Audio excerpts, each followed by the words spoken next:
নমস্কার, আজকে এসেছি আরেকটা নতুন রেসিপি নিয়ে। তো পুডিং বানাবো। দুধটা গরম করেছি, এখন চিনি আধা লিটার দুধ নিয়েছি। চিনি এই বাটিতে, এক বাটি থেকে একটু কমে এক বাটিও বলতে পারো, তোমরা তোমাদের স্বাদ অনুযায়ী চিনিটা নেবে।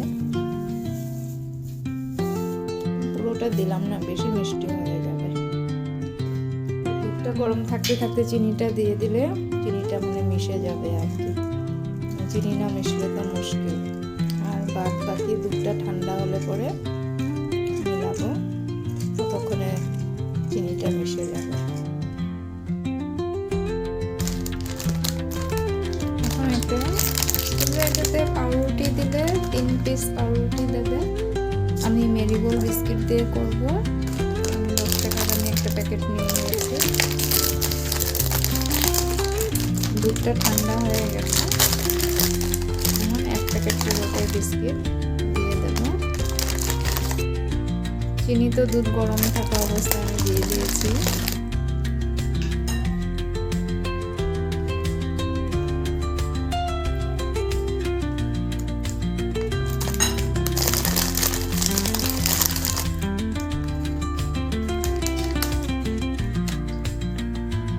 আধা লিটার দুধে 4টা ডিম লাগবে। ততক্ষণে বিস্কিটগুলো একটু নরম হয়ে যায়, মিক্স করে দেবো।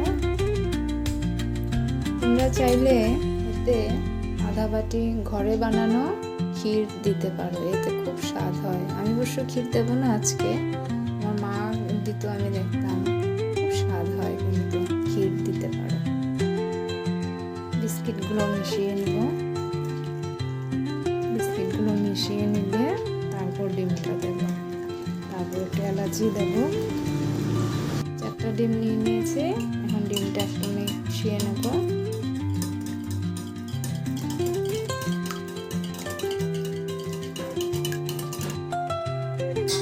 এখন ডিমটা ফেটিয়ে রাখা ডিমটা দিয়ে দেবো।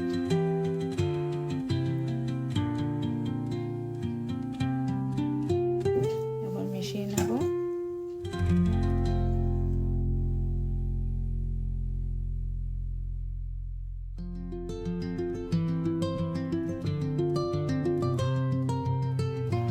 বাটিটার মধ্যে একটু রিফাইন অয়েল লাগিয়ে নিয়েছি। এখন বাটিটার মধ্যে ঢেলে দেবো পুরোটা।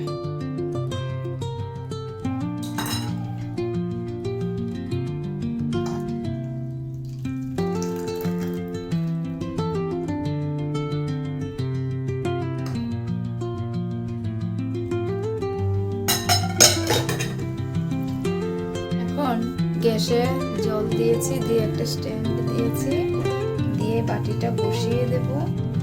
বসিয়ে এখানে একটা ঢাকনা দেব, দিয়ে উপরে একটা ভারী কিছু রেখে দেব। তো আমি পুতাই রেখেছি, কারণ জলের যে ভাপে এটা হবে, তো আর বাসনের পরে যেতে পারে বা জল ঢুকে যেতে পারে। জল ঢুকে গেলে কিন্তু জিনিসটা ভালো হবে না। আমি আগুনটা লোতে রেখেছি, আর এইভাবে জলটাও হবে আর ভাপে ভাপে জিনিসটা হবে। হতে অনেকক্ষণ লাগবে, 40-45 মিনিট সময় লাগবে। অনেক সময় জলটাও দিতে হবে, দেখতে হবে জলটা কমে গেছে নাকি। জলটা কমে গেলে আবার জল দিতে হবে। আর শুধু খেয়াল এটাই রাখতে হবে বাটির ভিতরে যেন জলটা না ঢুকে। আর কড়াইতে যখন জলটা দেবে সামান্য একটু ভিনিগার দিয়ে দেবে, কারণ তাহলে কড়াইতে জলের যে একটা দাগ হয় সেই দাগটা হবে না।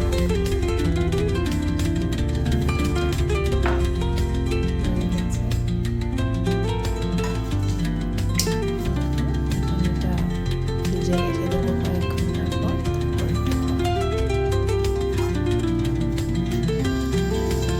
এই দেখো, আমি হোল নাইট ফ্রিজে রেখে দিয়েছিলাম, এখন বের করেছি পুডিংটা। এখন প্লেটে উল্টে বের করব।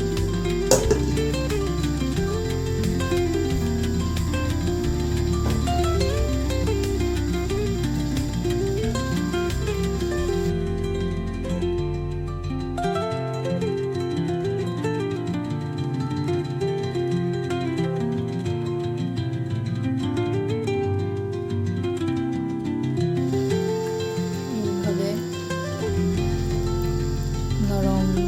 তেঁতুলের পুডিং বানিয়ে খাবে।